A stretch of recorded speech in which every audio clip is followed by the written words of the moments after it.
Hoy en Red Internacional vamos a hablar de la derrota electoral que tuvo Trump, a quien se le están complicando las cosas en varios frentes, con nuevas revelaciones del caso Epstein y enfrentamientos entre sectores de la derecha.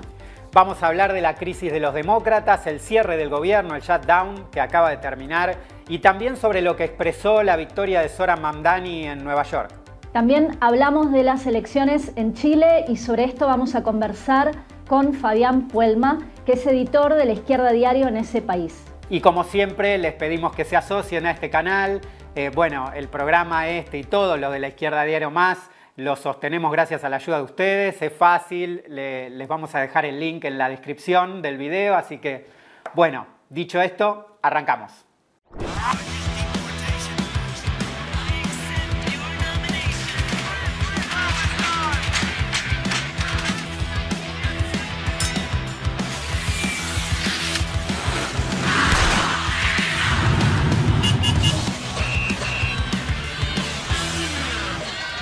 Vamos a arrancar con Estados Unidos, donde la verdad es que hay mucho para analizar. Veamos el informe de Guille Stola sobre lo que dejaron las elecciones como para ir metiéndonos en tema. Donald Trump acaba de sufrir su primera gran derrota electoral desde que volvió a la Casa Blanca. Las elecciones de mitad de mandato en Estados Unidos dejaron un mensaje claro. Una parte importante del electorado urbano y joven le dio la espalda a las políticas reaccionarias, racistas y anti-inmigrantes del trumpismo.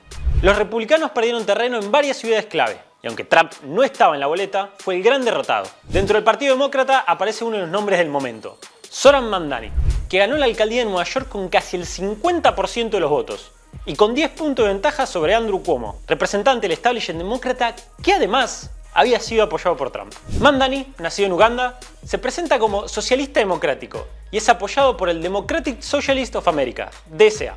Su triunfo fue histórico, no solo por su perfil político, sino por el enorme aparato que enfrentó. Todo el arco de la derecha, desde los demócratas conservadores hasta los trumpistas, lanzaron una campaña de miedo y difamación para frenarlo. Cuomo insinuó que Mamdani había celebrado los atentados del 11 de septiembre. Musk se burló de su origen africano y el propio Trump lo llamó comunista, el fantasma al que tanto miedo le tiene. Y amenazó con mandar agentes de inmigración si ganaba. Nada de eso funcionó. El triunfo de Mamdani, junto con otras victorias locales demócratas, demostró que no fue un voto pro-demócrata, sino una reacción anti-Trump. Un reflejo de descontento con el autoritarismo y con la política del miedo, pero también con la hipocresía del partido demócrata tradicional. La derecha reaccionó con furia. Redes plagadas de mensajes apocalípticos, memes con la Estatua de la Libertad cubierta con un burka, tweets irónicos y lamentos por la caída de Nueva York. Pero lo que en realidad cayó fue la ilusión de que Trump tiene el control absoluto del país. Ahora, Mamdani asume con un enorme respaldo popular y con un desafío inmediato: resistir las presiones del trumpismo desde Washington y el establishment demócrata dentro de su propio partido. Y ojo, porque ya empezó a ceder terreno en algunos puntos, como en sus críticas a la policía de Nueva York, y su gabinete de transición está plagado de viejos demócratas del establishment. Las demandas que acompañan la lucha contra Trump no pueden subordinarse a las concesiones de los demócratas ni a los acuerdos cerrados desde arriba a espalda de la clase trabajadora. Como siempre, la clave está en las calles. Bueno, como señalaba Guille, el triunfo de Mamdani en la elección alcalde de Nueva York es parte de una serie de derrotas electorales que viene de sufrir el Partido Republicano y en particular Trump. Estas derrotas son solamente el emergente de una serie de crisis que atraviesan al gobierno de Trump y a su movimiento, el famoso MAGA, ¿no? Make America Great Again. Y de todo esto vamos a hablar hoy. Si te parece, José, arranquemos por los resultados electorales. Sí, y acá lo primero que hay que decir es que a pesar de que Trump salió rápido a despegarse de las derrotas, diciendo que él no estaba en la boleta y que por eso perdieron, todo indica que fue lo contrario, ¿no? Que se expresó un voto muy fuerte anti-Trump. Efectivamente, estas victorias demócratas se dan a pesar de la imagen del Partido Demócrata a nivel nacional que está por el piso, ¿no? Un 10% por abajo de los republicanos.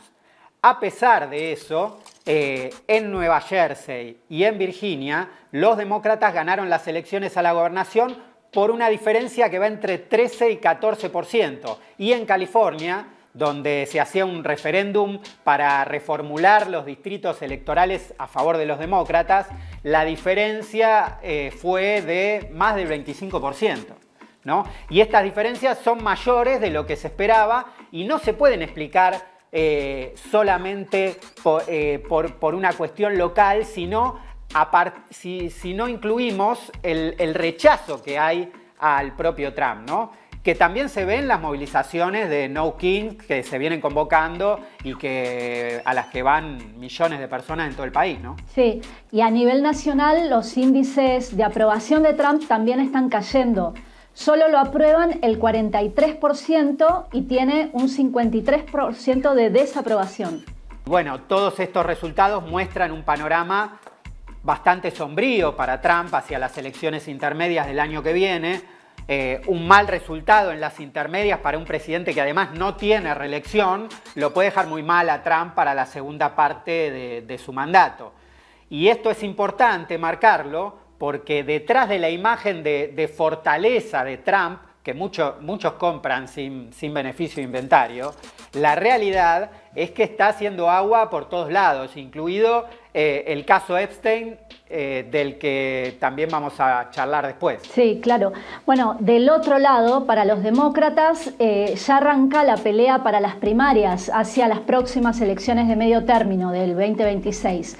Y el establishment del partido, bueno, le preocupa bastante el triunfo de Mamdani en Nueva York, así que ahí hay una división importante también. Sí, y en estas elecciones podríamos decir que quedaron perfilados 3 sectores del Partido Demócrata, uno más hacia derecha y conciliador, donde podríamos poner a la ex agente de la CIA, Abigail Spanberger, que ganó la gobernación de Virginia, y a la ex agente del FBI, Mickey Sherrill, que ganó en Nueva Jersey, ¿no? Y después quedó un centro con Gavin Newsom, que es el actual gobernador de California y posible presidenciable, que ganó por mucho margen esta votación que comentábamos para reformular los circuitos electorales a favor de los demócratas. Y por último, una a la izquierda del Partido Demócrata con Mamdani, que viene de ganar en Nueva York. Sí, y bueno, si Trump tiene sus crisis, los demócratas también, digamos que tienen las suyas. Esta semana, a pesar de estos triunfos electorales que vos mencionabas, se abrió una crisis muy fuerte. Lo que pasó es que varios senadores demócratas rompieron la disciplina de partido y negociaron por su cuenta con los republicanos para terminar con lo que se conoce como el shutdown o el cierre de gobierno. Algo que buena parte de los demócratas vieron como una claudicación frente al trumpismo. Para saber de qué se trata, el cierre se produce en Estados Unidos cuando un gobierno no logra aprobar los presupuestos del año próximo antes del 1 de octubre. Bueno, a partir de ese momento se congelan los fondos de todas las agencias federales y esto implica que se suspende sin salario o se despide directamente a miles de trabajadores. En estos días, entre otras cosas, esto llevó a que se cortaran, por ejemplo, bonos de comida de los cuales dependen millones de familias. Y en los últimos días hubo además bastante caos por los vuelos, por la falta de controladores aéreos en los aeropuertos. Bueno, los demócratas mantenían el bloqueo con el argumento de que ellos querían defender los subsidios del Obamacare, que Trump va a recortar ahora a fin de año. Algo que implica que se van a duplicar o triplicar los precios de los seguros médicos, también para millones de personas, en un país como Estados Unidos, donde la sanidad es carísima. Sí, es claro que el establishment demócrata le importa muy poco realmente lo que pasa con la salud de las familias trabajadoras, ¿no? Y esta hipocresía se ve, por eso hay un 75% de los demócratas que dicen que están frustrados con la actitud y la acción del partido, ¿no? Y del otro lado lo tenemos a Trump, que organizó su mega fiesta de lujo de Halloween para multimillonarios a lo Gran Gatsby, mientras 42 millones de personas perdían los subsidios para alimentos, ¿no? La imagen esta del shutdown de conjunto era la de 2 partidos decadentes jugando con las condiciones de vida de millones de trabajadores. Sí, y la situación, bueno, ya estaba siendo muy compleja porque ya llevaban 42 días de cierre de gobierno. O sea, era una pulseada muy difícil entre republicanos y demócratas en la que ambos podían salir mal, pero Trump estaba especialmente complicado después de estas derrotas electorales de las que hablábamos. Bueno, finalmente estos 7 senadores demócratas más un independiente, digamos que se pasaron de bando y negociaron sin haber conseguido esa demanda que era salvar las ayudas para los seguros médicos. Bueno, esto evidentemente abrió una crisis muy grande. Totalmente. Bueno, y terminando, una vez que terminó lo del shutdown, ahora volvió con todo a las primeras planas el caso Epstein, ¿no? Los demócratas publicaron 3 mails donde Epstein decía que Trump había pasado horas en su casa, que sabía sobre las chicas, ¿no? Y que Trump decía era el perro que no había ladrado, en alusión a que era uno de los implicados y venía zafando, ¿no?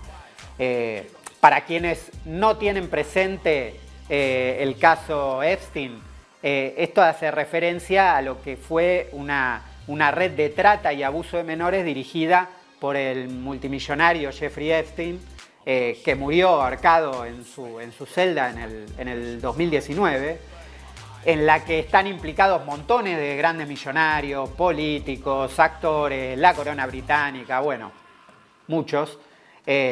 Una muestra de la putrefacción total de las clases dominantes. Y Trump, en su momento, había agitado el caso Epstein y que se publiquen los archivos, decía, contra Clinton y otros demócratas que también estaban hasta el cuello ahí, pero se le volvió en contra, con todas las pruebas que lo vienen vinculando a él mismo con Epstein, ¿no? Sí, y es un tema que es central para el movimiento MAGA, que lo considera un verdadero símbolo de esta corrupción de las élites y de lo que llaman el Deep State. Por eso, digamos que para Trump su vinculación con Epstein le está pegando en el centro de gravedad. Es una crisis muy grande que Trump viene arrastrando y que estaba tratando de tapar, pero que tiene cada vez más dividido al movimiento MAGA. Bueno, la división dentro del MAGA también la podemos ver en las firmas de diputados republicanos que pidieron la publicación de los archivos completos, ¿no?, de Epstein. Varios republicanos cercanos a Trump, incluidos Marjorie Taylor Greene, bueno, también estuvo Lauren Boebert y varios, ¿no?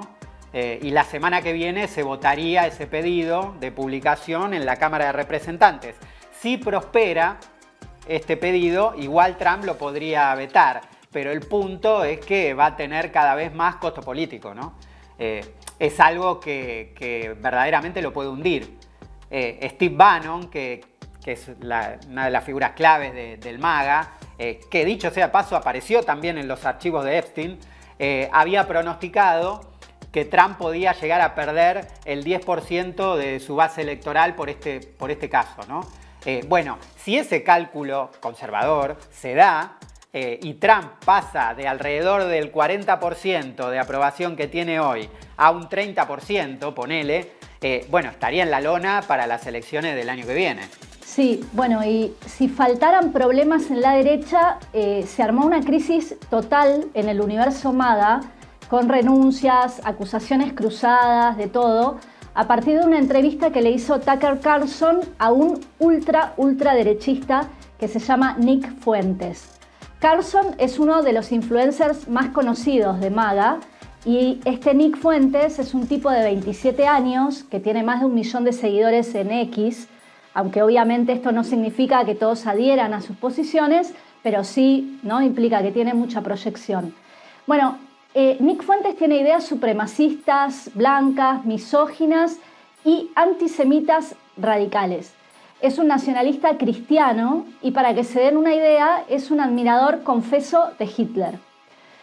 Bueno, se lo considera referente de un movimiento que se llama los Groypers, que serían ciberactivistas que opinan que tienen que presionar al Partido Republicano y a Trump más a la derecha todavía. Bueno, el tema es que muchos salieron a cuestionar a Carlson, diciendo que estaba legitimando un discurso antisemita. Y la cosa no terminó ahí, porque otro tipo, Kevin Roberts, que es el presidente de la Heritage Foundation, salió a defender a Carlson por la entrevista. Bueno, esta Heritage es una de las principales fundaciones de la derecha republicana que viene siendo además clave en el apoyo a Trump y que ahora con todo esto quedaba pegada a un discurso en contra de Israel. Y todo en el mismo momento en que Trump está sosteniendo a Netanyahu al punto que pidió, por ejemplo, que le den el indulto en Israel por los juicios de corrupción que tiene Netanyahu pendientes. Bueno, ahora, después de los últimos mails de Epstein, que vos nombrabas y que embarran a Trump, Nick Fuentes directamente puso un tuit diciendo MAGA está muerto. Bueno, es decir, que el escándalo Epstein y el apoyo a Israel están quebrando el movimiento que dio sustento a Trump, ¿no? Sí, y bueno, en el caso del Estado de Israel, del apoyo al Estado de Israel, hay un cambio enorme que toca a la base republicana y a la base demócrata, ¿no? Recordemos que el apoyo incondicional al Estado de Israel es un pilar de la ortodoxia de la política exterior para ambos partidos, ¿no? Y bueno, entre los republicanos, según una encuesta reciente que sacó la Universidad de Quinnipiac, la simpatía por el Estado de Israel disminuyó del 78% en 2024 al 64% en junio de este año, ¿no? Eso entre los republicanos. Y entre los demócratas más todavía. Hay una encuesta de Gallup de este año que dice que el 59% de los demócratas simpatizan con los palestinos y solo un 21% con el Estado de Israel. Esa misma encuesta la habían hecho los de Gallup en el 2001 y daba que el 50% simpatizaba con Israel y solamente el 16% con los palestinos, ¿no? Es decir, se invirtió la proporción. Y esta cuestión se transformó en uno de los centros de gravedad de la política estadounidense.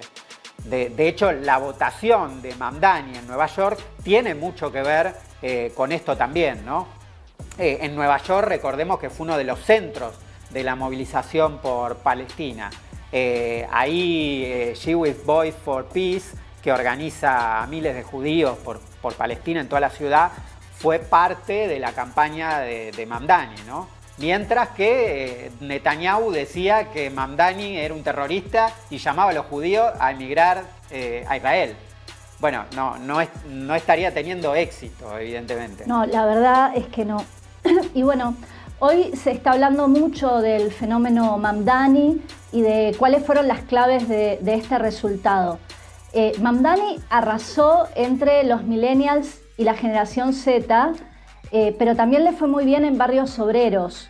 Además tuvo un triunfo importante en distritos de mayoría afroamericana y latina, pero también hizo buena elección en sectores, digamos, con población de mayor edad y de clase media, que en ese caso se dice que lo votaron porque son sectores que creen que los demócratas tradicionales no se venían enfrentando a Trump. Es decir, que se expresaron sectores que obviamente son anti-Trump, pero que están en contra del establishment demócrata. Y acá confluyeron, digamos, varias cuestiones. En primer lugar, el sentimiento de apoyo a Palestina, que, como vos decías antes, en ese punto, digamos, hay una enorme ruptura con la dirección del partido.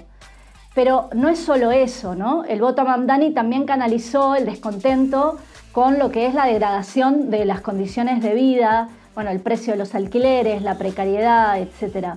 Y ahí entró muy fuerte toda la campaña de Mamdani por una ciudad asequible, ¿no? Por transporte gratuito, etc.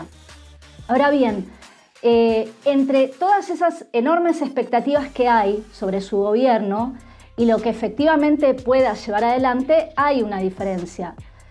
Por ejemplo, si tomamos una cuestión tan vital como es el tema de la vivienda, en Nueva York, como pasa en todas las grandes ciudades del mundo, esta es una crisis muy aguda y para resolverla, bueno, no queda otra que tocar los intereses de los grandes especuladores inmobiliarios, de los fondos de inversión, de los bancos, etc.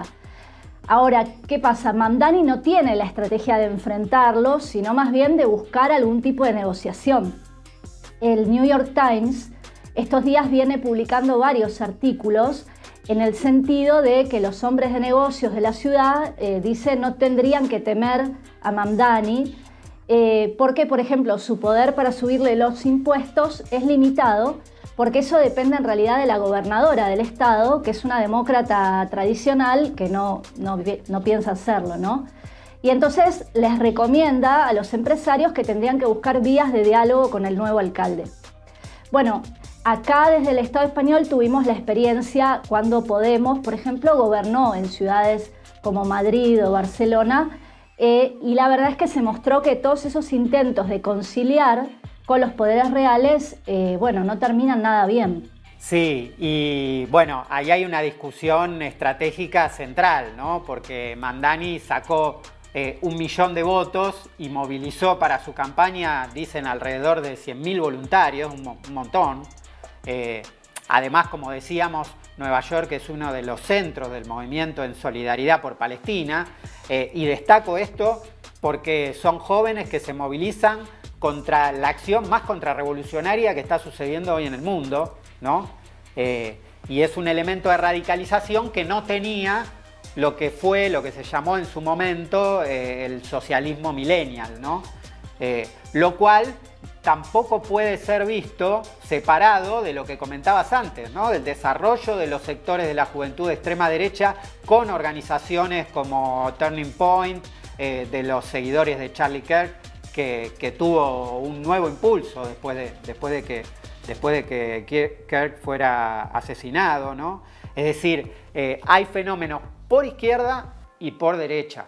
El problema es si este movimiento de miles de voluntarios que se vio en Nueva York va a ser encorsetado dentro del Partido Demócrata, que muchos de estos jóvenes detestan por ser imperialistas, por representar los intereses de las grandes corporaciones, etc. Bueno, la estrategia de todo un sector del DSA, de Democratic Socialist of America, ¿no? Apunta en ese sentido, ¿no? Es decir, y el propio Mamdani, en las primeras nominaciones que hizo para su equipo de transición, ya marca una línea de concesiones al establishment también. Y acá está el punto, ¿no? El tema es si, por el contrario, un sector de la juventud puede plantearse poner en pie una alternativa política independiente de la clase trabajadora, que es la que tiene la fuerza para romper este régimen imperialista decadente de los demócratas y los republicanos alineados con el genocidio en Palestina, ¿no? Bueno, algo de esto vimos con las huelgas generales en Italia. Bueno, vos estuviste ahí, José. Sí, bueno, y lo de Italia realmente es muy importante en el marco de otros fenómenos, ¿no? De lucha de clases que se vienen dando a nivel internacional, pero ahí ya hubo 2 huelgas generales contra el genocidio, que es un hecho enorme, la verdad. Pero además el 28 de noviembre el sindicato de base USB está convocando otra huelga general, ahora contra el proyecto de presupuesto de Meloni, que aumenta mucho el gasto militar, bueno, como están haciendo todos los gobiernos europeos. En este caso, la burocracia de la CGL, la principal central sindical, convocó para el 12 de diciembre, bueno, dividiendo el movimiento. Pero aún así sigue siendo muy importante, sobre todo el hecho, digamos, de que la clase trabajadora esté interviniendo en grandes cuestiones políticas, como es la lucha contra el genocidio y contra el militarismo de las potencias imperialistas, algo que además, bueno, como venimos hablando mucho en estos programas, pegó un salto desde la guerra de Ucrania. Entonces, que estas huelgas relacionen estos grandes temas, digamos, de la política internacional con la lucha por el salario, por la sanidad y la educación, bueno, es un cambio muy grande. Y además hay otra cuestión a destacar, que es la tendencia a la unidad obrero estudiantil. Por ejemplo, este viernes 14 hubo una huelga estudiantil en toda Italia, y todo esto además contra un gobierno de la derecha como Meloni, ¿no? Como vos decías, ahí se ve que están las fuerzas para luchar, a pesar, bueno, de lo que muchos dicen que no las ven por ningún lado, ¿no? Bueno, para esto, de paso, recomiendo mucho el artículo que sacaste el viernes pasado en Contexto sobre Italia, que está muy bueno. Bueno, es un proceso para entender que es central, digamos, para entender los cambios profundos que está habiendo en la subjetividad y en particular en la subjetividad en el movimiento obrero, ¿no? En la última década o década y media vimos muchas revueltas enormes, muchas extendidas, digamos, a nivel internacional, como fue en el 2019, bueno, y hoy también en diferentes países, pero Italia marca un punto de inflexión respecto a un elemento que estuvo bastante ausente en las revueltas. Bueno, algo ya venía mostrando Francia, ¿no? Pero me refiero justamente a la intervención protagónica del movimiento obrero con sus organizaciones, con sus métodos como la huelga general, la unidad entre sectores precarios y los más estables, el papel de la vanguardia para imponerle la lucha a la burocracia, la intervención de los sectores estratégicos de la producción y la circulación. Es un poder enorme que es clave para el triunfo de los procesos de lucha de clases. También la unidad obrero-estudiantil que decías, que bueno, muestra esta capacidad hegemónica que tiene el movimiento obrero y que si se lo propone puede articular múltiples movimientos que aparecen hoy por hoy fragmentados. Y todo esto, además, en Italia, poniendo en primer plano la solidaridad con el pueblo palestino, ¿no? Evidentemente hay mucho que aprender de lo que está pasando en Italia. Sí, totalmente, y bueno, parece que va a seguir dando que hablar. Y otro lugar donde hubo revueltas, en este caso en 2019, y por lo tanto también es muy importante sacar conclusiones, es en Chile. Ahora con las elecciones presidenciales, ¿no? Vamos a hablar con Fabián Puelma desde Santiago, pero antes miremos la columna que preparó Mati Medina sobre el tema. Las elecciones presidenciales en Chile se desarrollan en un clima de polarización y con un trasfondo de malestar social que no desaparece. Todo indica que Jeanette Jara, del Partido Comunista y ex ministra de Trabajo de Gabriel Boric, será una de las principales candidatas en disputa. La incógnita está del otro lado. ¿Cuál de las tres figuras de la derecha, si José Antonio Kast, Evelyn Matei o Johannes Kaiser, logrará concentrar el voto del sector para enfrentarse a ella en una eventual segunda vuelta? José Antonio Kast, del Partido Republicano, va por su tercera candidatura presidencial. Admirador de Pinochet, propone un ajuste fiscal fuerte, recortes sociales y un gobierno de emergencia para recuperar el orden con más represión y expulsión de inmigrantes. Evelyn Matei, de Chile Vamos, representa a la derecha tradicional y es la candidata principal del poder económico. Busca mostrarse como la opción de estabilidad frente al avance de la ultraderecha, aunque también plantea medidas de austeridad y mano dura. Johannes Kaiser, del Movimiento Nacional Libertario, encarna una nueva extrema derecha paleolibertaria. Propone el doble de ajuste que Kast, despido masivo de empleados públicos, rebaja de impuestos empresariales y desregulación ambiental. Su discurso es abiertamente autoritario y ataca a los derechos de las mujeres y diversidades. Defiende un Estado mínimo, pero armado hasta los dientes para custodiar el orden capitalista. Jeanette Jara, por su parte, impulsa un proyecto de continuidad con un discurso cada vez más moderado, enfocado en responsabilidad fiscal y acuerdos con sectores de la antigua concertación. Su programa promete estabilidad sin tocar los intereses del gran empresariado. Cabe recordar que Jara ganó la interna en la que Boric sacó solamente el 8%, un gobierno de desvío de la revuelta de 2019 que terminó defraudando las expectativas populares. Esto explica la persistencia de un malestar social profundo, tras el estallido de 2019, que no fue derrotado, sino contenido. Pero sus causas siguen ahí: pensiones miserables, trabajos precarios, crisis de vivienda, educación privatizada y una enorme concentración de la riqueza. El orden que se impuso desde entonces es frágil y el miedo de las élites a un nuevo estallido sigue latente. Así, entre promesas de orden y estabilidad y un descontento social que no se apaga, Chile atraviesa unas elecciones donde el fantasma del 2019 sigue presente. Bueno, para charlar de todo esto que nos contaba Mati, estamos con Fabián Puelma. Fabián es editor de La Izquierda Diario Chile, fue también candidato a diputado en las elecciones por el Partido de Trabajadores Revolucionarios de Chile, ¿no? Así que bueno, Fabi, hola, ¿cómo estás? Bienvenido. Hola Mati, hola José, ¿cómo están? Acá todo bien, todo bien. Bueno, la elección se planteó como una especie de interna de la derecha, con Matei, por un lado, de la derecha tradicional, de Chile Vamos, Kast, como figura de la extrema derecha y la emergencia de este Kaiser corriendo por derecha a Kast, ¿no? Contanos un poco, ¿qué expresan estos diferentes sectores de la derecha? ¿Cómo actuaron en la campaña?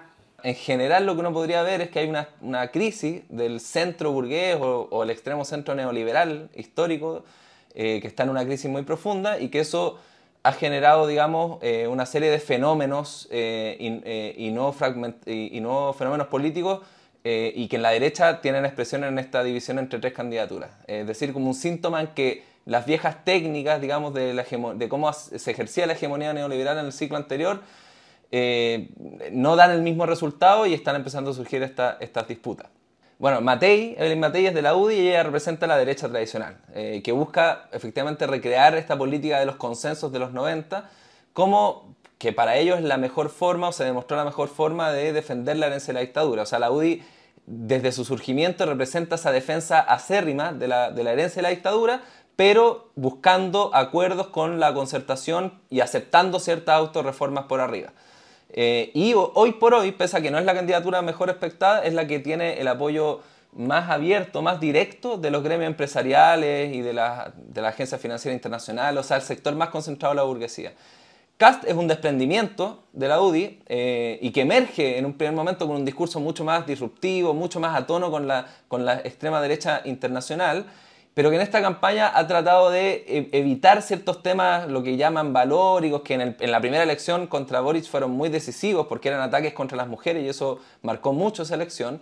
Y hoy día se centra sobre todo en el tema de seguridad, economía y tiene como referente internacional a Meloni. Y con eso nos da más o menos una idea de qué es lo que quiere hacer.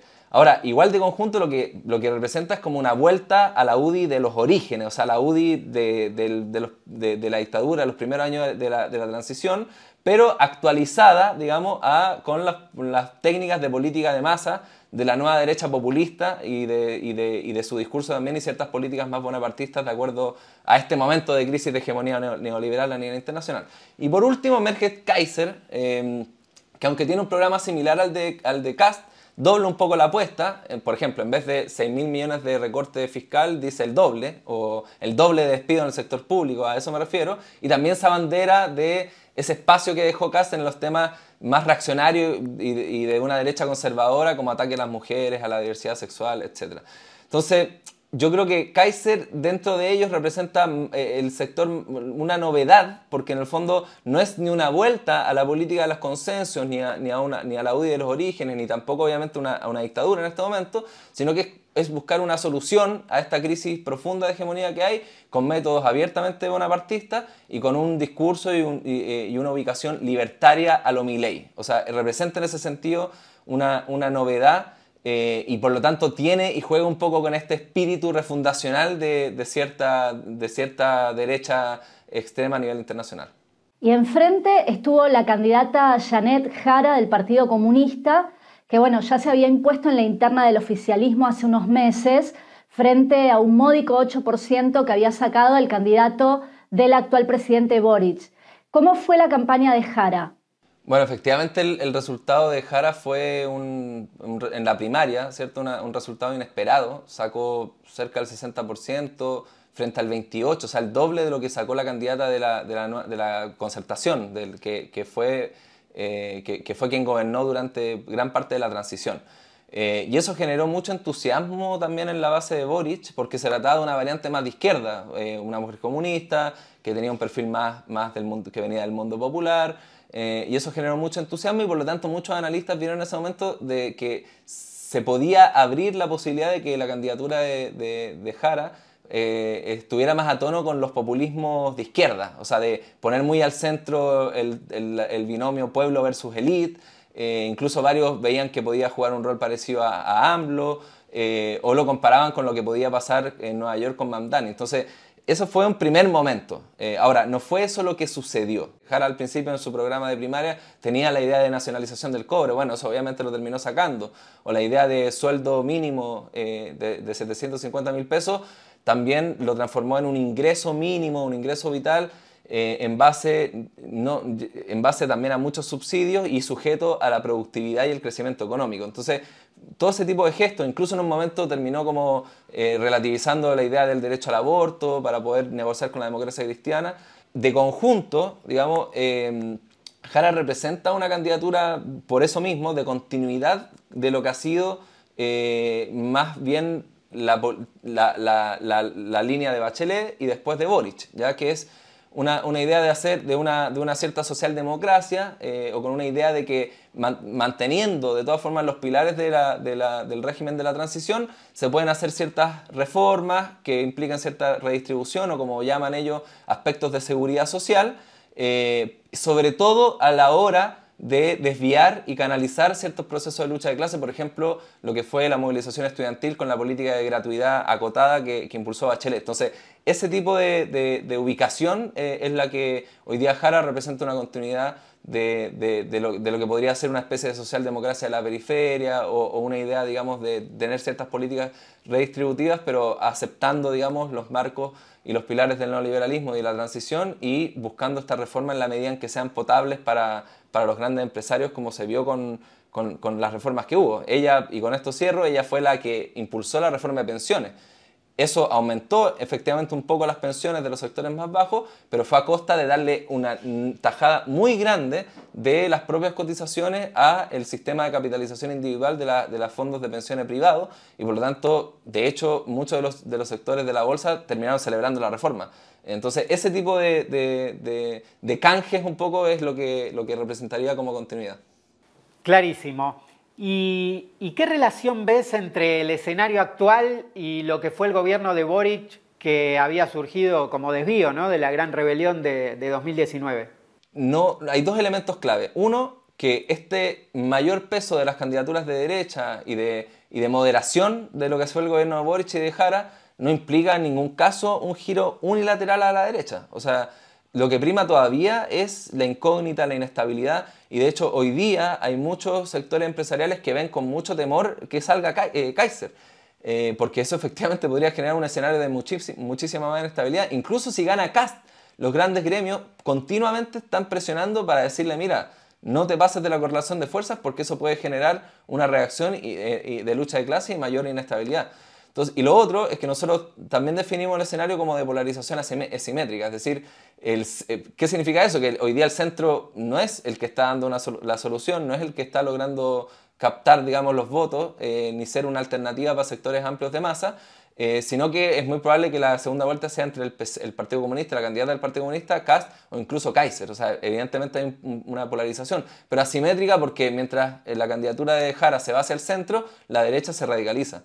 Entonces, por definición, al no haber al haber mayor polarización, al haber mayor inestabilidad y al no haber una derrota hasta el final, sino que son desvíos que no resuelven esta crisis orgánica, como definimos, es muy difícil que se logren pasar grandes ataques o ataques de magnitud histórica sin que haya una respuesta muy importante. Entonces, nosotros al menos, aunque hay efectivamente un escenario más cargado a la derecha, como lo muestran el peso de las candidaturas de derecha, nosotros nos preparamos para un escenario de mayor inestabilidad y de polarización. Vos fuiste candidato a legislador por la lista del PTR y además, bueno, te vimos en varios debates en televisión ahí dándole duro a la derecha. Contanos cuáles fueron los principales ejes que plantearon en la campaña. Bueno, sí, efectivamente, en estas elecciones presentamos una lista nacional que presentó candidatos a diputados en ciudades como Arica, Antofagasta, Valparaíso, Santiago. Acá en Santiago, con mucha fuerza, nuestro compañero Dauno Totoro, que es uno de los principales referentes que tiene no solo el PTR, sino que también es un referente de un sector de una izquierda independiente y anticapitalista. Y definimos tres grandes ejes y que se expresaron mucho en la campaña de agitación. O sea, en primer lugar, pusimos mucho énfasis bajo este lema de a dar vuelta a las prioridades, apuntamos sobre todo a un discurso dirigido contra la agenda de los grandes empresarios, porque en el fondo apuntaba a una denuncia también anticapitalista, porque si uno ve los debates y la agenda política, digamos, incluso lo que prima es evidentemente la agenda de los grandes empresarios, en donde está muy al centro el problema de la seguridad y la delincuencia, en donde el tema del crecimiento económico se enfoca desde el punto de vista de cómo darle mayores privilegios y abolir, incluso derogar ciertas leyes de defensa del medio ambiente para que puedan haber inversiones extranjeras y más saqueo. Entonces, otro punto clave, ajuste fiscal. O sea, están todos prácticamente de acuerdo en este tipo de eje y nosotros decimos, no, mira, hay que discutir otras cosas. Están las demandas populares primero, está el problema del salario, la salud, la vivienda, las pensiones. Y junto con demandas mínimas, como por ejemplo, como agitamos nosotros, de un sueldo mínimo de 840.000 pesos, buscamos articularlo con demandas democráticas más estructurales, como por ejemplo el problema de la nacionalización de los recursos estratégicos, en un momento donde se discute mucho sobre cobre, litio, y que esa nacionalización sea efectivamente gestionada por los y las trabajadores, los técnicos, las comunidades, en beneficio de la gran mayoría de la población y no de un puñado de empresas imperialistas como sucede hoy día. Eso fue un eje muy fuerte, es decir, un eje anticapitalista, de denuncia antiempresarial y de buscar poner al centro una agenda obrera y popular frente a este momento de crisis social más en general. En segundo lugar, buscamos ligar o poner en función de la agitación electoral también ciertas luchas por causas democráticas muy relevantes y otras que tienen que ver con las luchas internacionales. O sea, en Chile existe un movimiento en contra del genocidio y en apoyo al pueblo palestino que es muy grande, que es masivo, que ha tenido, como el año pasado tuvo como protagonista al movimiento estudiantil con los acampes, pero que también ha desarrollado movilizaciones masivas y también enormes campañas de impacto de masa, y nos parecía que un debate electoral en donde no se denunciara el genocidio, en donde no se exigiera la ruptura de relaciones económicas, diplomáticas, militares con el Estado de Israel, no puede llamarse una campaña que realmente busque representar una alternativa anticapitalista. Entonces le pusimos mucho énfasis a eso, a denunciar también los temas democráticos y represivos, por justicia por Julia Chuñil, en contra del asesinato de defensores medioambientales, que es también un tema muy importante, y que han sido movimientos que han generado cierta movilización, y nos parecía importante que ese tipo de demandas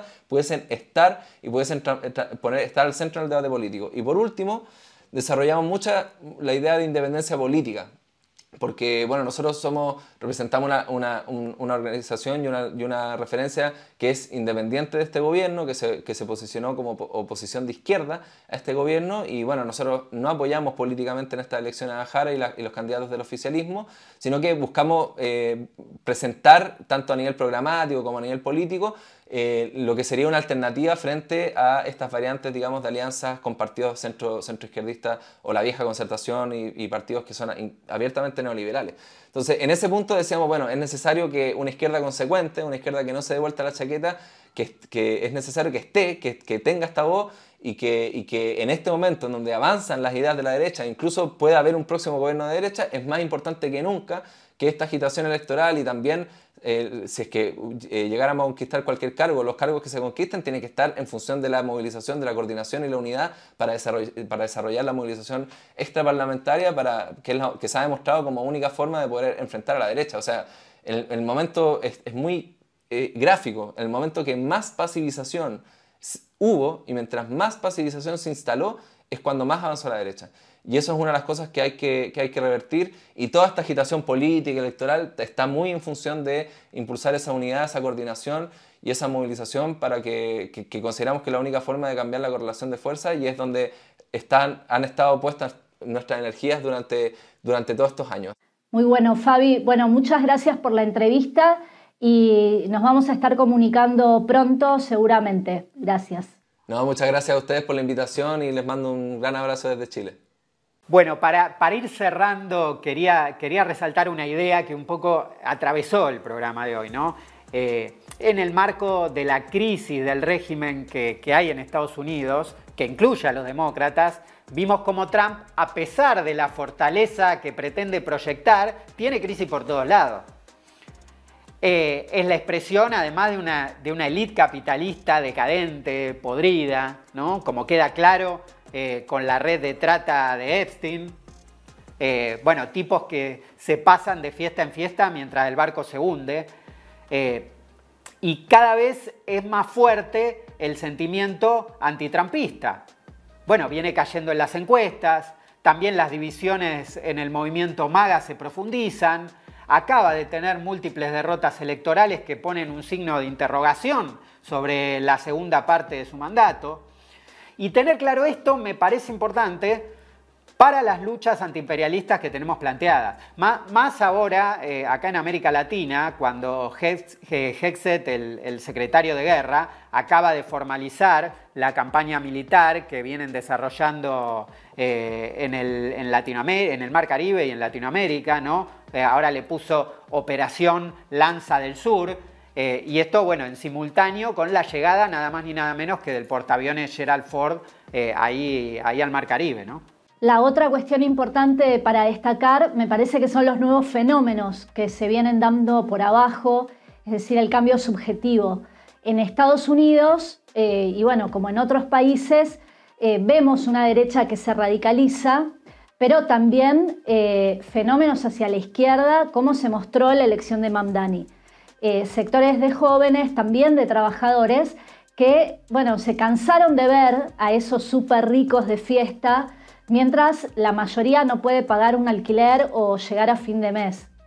Y que además, como decíamos, están profundamente conmocionados por la causa palestina, movilizados contra un genocidio que ya se transformó en uno de los peores crímenes coloniales de este siglo. Lo más nuevo es que Palestina despertó a la clase trabajadora en el centro capitalista, como decíamos en Italia. Y esto es un punto de inflexión, porque entró la clase obrera como protagonista con la huelga general. En Italia se vienen dando fenómenos de radicalidad, digamos, con la Unidad Obrero Estudiantil, que no se veían hace muchísimo tiempo. Las huelgas por Palestina, bloqueos de puertos y ahora huelgas contra el militarismo y el rearme de las potencias imperialistas. Y nada menos que contra el gobierno de la Meloni, es decir, la amiga de Trump, de Milei, de la derecha chilena. Así que bueno, es importante tomar nota de todo esto porque parece que está surgiendo algo nuevo y es una buena noticia. Totalmente. Bueno, y con esto nos despedimos hasta la próxima y bueno, como siempre agradecer a todo el equipo de producción, a Mile Ferreira, a C. Pavic, a Ludmila Pons, a Daniela Emac, a Raúl Cámara, a David, bueno, David y Raúl ahí en Madrid.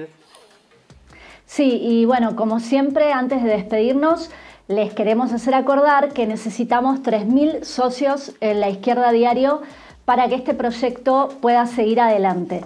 Así que, bueno, les decimos que se asocien, que colaboren con algo, con lo que puedan. Necesitamos esta ayuda y es muy fácil porque les estamos dejando el link en la descripción. Así que, nada, entran, se asocian, colaboran y nos dejan comentarios para la próxima. Y ahora sí, bueno, nos vemos en 2 semanas. Hasta la próxima.